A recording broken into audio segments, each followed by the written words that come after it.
तुर्की अचानक डिमांड में आ गया और डोनाल्ड ट्रंप को लग रहा है कि एर्दोआन यूक्रेन का युद्ध रुकवा सकते हैं। लेकिन इसके पीछे ट्रंप की चाल क्या है, इस बारे में पुतिन को चल गया है। ट्रंप अब यूक्रेन में सीरिया वाला फॉर्मूला लागू करना चाहते हैं। यूक्रेन और रूस की जंग को एक तरफ Donald Trump Tomahawk missile supply करके भड़का रहे हैं। पुतिन और जेलेंस्की की दुश्मनी को हाइमार्स वाले लॉन्ग रेंज रॉकेट डालकर खौला रहे हैं। नेटो को F-16 सप्लाई करके रूस को बता रहे हैं कि अब हमला मॉस्को से आगे किया जाएगा। डोनाल्ड ट्रंप ने हर तरह के हथियार जेलेंस्की और उसको बचाने वाले नेटो साथियों को सप्लाई करने शुरू कर दिए हैं। पुतिन को डराने के लिए डोनाल्ड ट्रंप की हर चाल बहुत ज्यादा विध्वंसक है। उसमें खौफ भी है, उसमें आग भी है और उसमें साजिश भी है। क्योंकि जेलेंस्की जिस दुश्मन से करीब 4 साल से जूझ रहे हैं, उसको टक्कर देने के लिए अब डोनाल्ड ट्रंप ने बहुत बड़ी चाल चल दी है। यूक्रेन में पुतिन के युद्ध को खत्म करने के लिए डोनाल्ड ट्रंप ने बहुत बड़े लड़ाका लीडर को उतारने का फैसला किया है। ये रूस की सेना की कामयाबियों को कमजोर करने वाला बहुत बड़ा कदम माना जा रहा है। तुर्की के राष्ट्रपति एर्दोआन वो शख्स हैं जो पुतिन की पीठ में बहुत बड़ा छुरा घोंप चुके हैं। सीरिया में जिस तरह से ईरान और रूस समर्थित बशर अल असद की सरकार उखाड़ने में एर्दोआन ने भूमिका निभाई, अब यूक्रेन के युद्ध में वैसी ही साजिश रची जा रही है। रूस इसे साफ साफ देख रहा है, क्योंकि ट्रंप ने कह दिया है कि अब यूक्रेन युद्ध का फैसला एर्दोआन करेंगे। 25 सितंबर को व्हाइट हाउस में जब ट्रंप एर्दोआन की मुलाकात हुई थी, क्या तभी ट्रंप ने एर्दोआन को युद्ध वाला टेंडर सौंप दिया था? इस मीटिंग में तुर्की और अमेरिका के बीच बहुत सी खुफिया बातें हुई। दोनों के बीच सीरिया पर बात हुई, दोनों के बीच फलस्तीन के मुद्दे पर बातचीत हुई, दोनों के बीच ईरान और इजराइल के साथ साथ यूक्रेन युद्ध को लेकर भी चर्चा हुई। इस मीटिंग पर पूरी दुनिया में यही कयास लगाए गए कि एर्दोआन अमेरिका की हर बात मानने को राजी हो गए हैं। ट्रंप ने भी इशारा कर दिया है कि अब तुर्की को वो हर हथियार मिलेगा जिसकी वो डिमांड कर रहा है। इस फहरिस्त में सबसे आगे नाम F-16 और F-35 का है, जिसकी डील को लेकर अमेरिका ने तुर्की पर रोक लगा दी थी, क्योंकि 2019 में तुर्की ने रूस से S-400 सिस्टम को लेकर डील की थी। अमेरिकी राष्ट्रपति ट्रंप का दावा है कि हम तुर्की के साथ काफी व्यापार करते हैं, इसे आगे जारी रखेंगे, हम और व्यापार करेंगे। वो F-16 और F-35 और कुछ अन्य चीजें खरीदना चाहते हैं, हम उनसे इस बारे में बात करेंगे। हम काफी कुछ कर पाएंगे, गजा से लेकर लेबनान और सीरिया से लेकर ईरान तक। नेतन्याहू का युद्ध वाला ख्वाब पूरा करने में तुर्की ने बहुत बड़ी भूमिका निभाई है। इसकी वजह है ये शख्स, जिसे दुनिया पहले अबू मोहम्मद अल जुलानी के नाम से जानती थी, लेकिन दुनिया में अब ये अहमद अल शरा के नाम से जाना जाता है। जुलानी ने सीरिया में ISIS के आतंकवाद की जड़ें मजबूत की, खुद अपने हाथ से पता नहीं कितने मासूम लोगों की सिर धड़ से अलग कर दिए।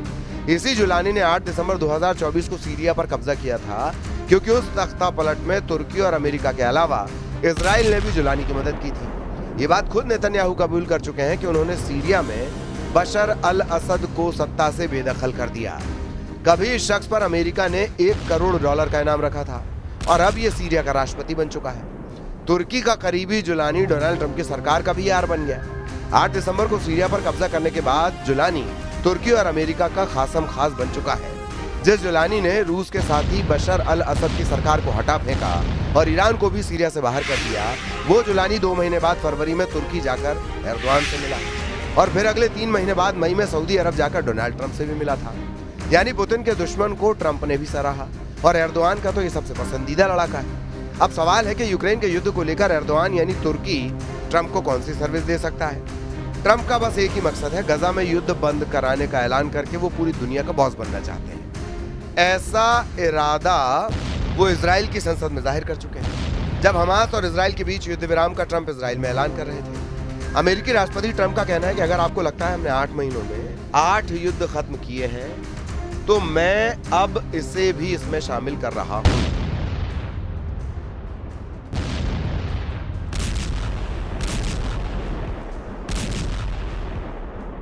वे कहेंगे कि ये तो जल्दी आ गया, ये तो जल्दी हो गया, क्योंकि कल मैं 7 युद्ध कह रहा था, लेकिन अब मैं 8 कह सकता हूं। बंधक वापस आ गए हैं। 8 युद्ध खत्म कराने का दावा करने वाले डोनाल्ड ट्रंप यूक्रेन को लेकर अलग रूप में है। यूक्रेन युद्ध को रोकने की उनकी ख्वाहिश अब तक फेल साबित हुई है और अब उनके एक्शन से लगता है कि वो जेलेंस्की और नेटो को पुतिन के खिलाफ भड़काने के लिए किसी भी हद तक जाते हैं। पुतिन इस बात से बहुत अच्छी तरह वाकिफ है, इसीलिए उनकी सेना ने यूक्रेन को जलाने का नया दौर शुरू कर दिया है। ओदेशा से लेकर खार्किव और सुमी से लेकर जापोरिजिया तक यूक्रेन ऐसे ही चल रहा है।